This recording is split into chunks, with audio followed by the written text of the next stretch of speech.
It's a big deal to host the big feast, and it comes with a long to-do list and a lot of responsibility. There's an art, truly, to hosting this meal, and a few hostess moves can help you pull off the festive feast with ease.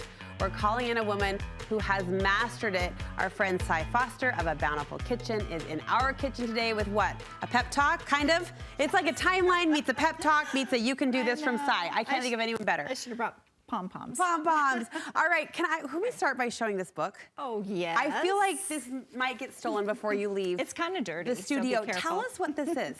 This is my Thanksgiving and Christmas book. And so all of the recipes I use during the holidays, I have in this book. And so my kids know when they come over, if I'm like, we need this recipe made, they just pull this book out. Everything's in there. It's in a separate book. I love this idea. Yeah, I just keep everything for the holidays in there. Does hosting ever stress you out anymore?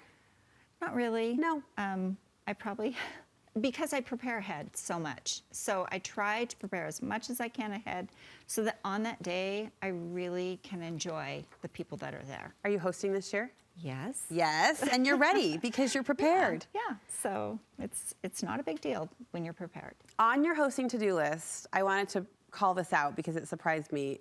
There's encouragement to breathe. To breathe, just to take some breaths and know it's going to be okay. Yes, I'm not a yoga person, but just deep breath. It's one day, it's one meal, and you really have to remember what's most important, that you're gathering with people that you love. We're going to ask for help. That's also on the list. Yes, okay, yes. Ask for help. So all of these people that are coming, we were just talking about people that are coming to the place. Yes.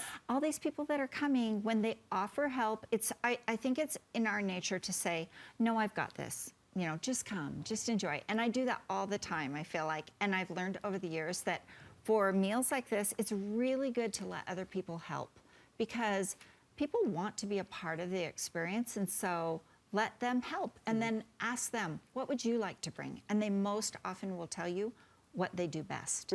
So maybe they make killer guac, or they make the best mashed potatoes, or their pie, is famous. So let them bring what they're comfortable with. Don't ask them to bring something that they've never made before, because then it probably will taste like they've never made it before. There you go. So if you ask them, you're getting not only their buy-in, but you're getting everybody's best around the table. Which is a fun thing to celebrate. And relieves you of some stress. Yeah, and to make everything. Well, as a guest, I actually think that's one of the perks of hosting. I think it's less work sometimes when you have other hands helping. But I also think as a guest, I want to bring something. Like you said, I want to be part of that celebration and contribute. So those assignments are welcome. All right, today is Tuesday. You've learned the ins and outs of a perfect Thanksgiving timeline. What should be happening today? Okay, so today, there are so many things that you can do today. Sweet potatoes. I was surprised to hear you. I just said to Cy, I'm doing sweet potatoes, and she goes, do them today. And I was like, really? Really? Yeah. Okay. Get those done today. So no matter what type of recipe you do, I have a few that we really like. We like a mashed sweet potato. We also like the chunky. We like a chunky with apples. All of those things can be done today. And just make it, bake it, let it cool, put it in your oven, and then all you have to do is warm it up. All the mess is done. All the ingredients that you have to get out, everything is taken care of. Sweet potatoes are really good heated up. Okay, all right, so that's something we can do today. What else today? Oh gosh, so many different things. You can also do, make sure that you have all of your serving dishes out so that on the day you're not scrambling to find, like, what do you want me to put this in? And people will ask you, right? Like, what do you want this in?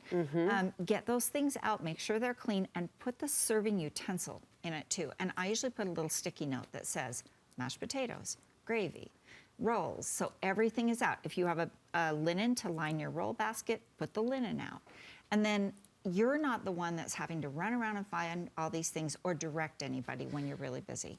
Just something as simple as put the utensil out with a serving dish. That to me is always a last minute flurry. Like, do I have enough serving spoons? Do I have, so do it ahead of time. Right, and there are certain things that you only, like we only use the knife and the fork to carve the turkey a couple times a year. Yeah. And so I'm always, where is that? So it's way better to find it ahead.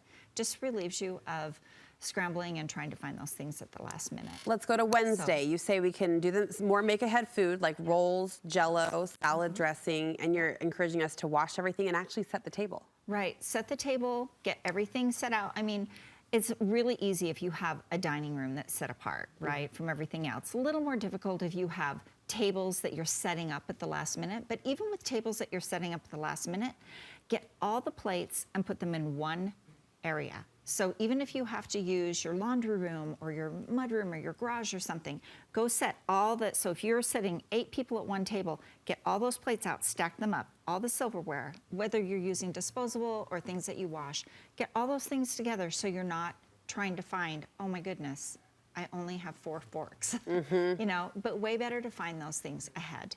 And things like, oh, the day before, the other thing I was going to mention is stuffing. You can make your stuffing on Tuesday, and it will be perfect for Thursday. So go ahead and make that ahead. I mean, even a turkey, if you're doing 2 smaller turkeys, cook one of the turkeys ahead. All of the juice and the drippings will be with that turkey. You can even make your gravy ahead too. Okay. So make your gravy. All these things can be heated up. And with the turkey, if you're making an extra turkey ahead, let it cool, slice it up, put it in a 9x13 or in casserole dishes, drizzle some of the juice over the top, cover it well, and then take it out about an hour before you're going to eat, and then just heat it up on a really low temperature so it doesn't really cook the turkey anymore, but just warms it up, and then it's all ready to serve. So you have one turkey already cut up and one that's whole and looks beautiful for your Do you know how table. much you've helped me in this 5-minute conversation? I'm cooking a turkey tomorrow because I have 2 I need to cook. Why would I wait until the day of to do both? You can totally do it ahead. I do it all the time. And then all the drippings, you can make the gravy. And then you can add to it on Thursday if you want. Yes. But make the base of the gravy. It's all ready to go, and just put it in your fridge. Why are we stressing ourselves out on the day? know, We're not. So for the women who's really overwhelmed, though, what's your ultimate head game? Is it the preparation, really? The preparation really makes a huge difference. I used to try and do everything on the same day. And even thinking about things like pie, I used to think, oh, pie is only good if it's made on that day. And it's really not. It's fine if you make it the day before. And some people have a thing about, I want warm apple pie. Well, you can make it the day ahead, and then you can put it in a really low oven before low temperature is what I mean. For like 30 minutes, like 275 for 30 minutes. And you it's have going to warm your warm pie apple up. pie, but you weren't stressed making Right. it. You have a checklist for us. Yes. Yours is already marked. So this is in the free ebook that's online. And so I have like a Thanksgiving timeline, everything you should be doing ahead. And then it goes right through to one day ahead, and then your grocery list, which you have most of your groceries. I write my menu on the back. And then on Thanksgiving Day, it starts with put on your apron and your comfy shoes. There you go. So all kinds of things that you can, just little things you just go right down this list, right down to the very end too. Oh my gosh. We always say we want to bottle her up, and this is the best way we can do that. Sai, thank you so much. We appreciate your steady ways and your eye on preparation, helping us make it smooth. A Bountiful Kitchen is where you go to get that, right? Right. Okay, thank you. Happy Thanksgiving. Thanks. I'm making my sweet potatoes today.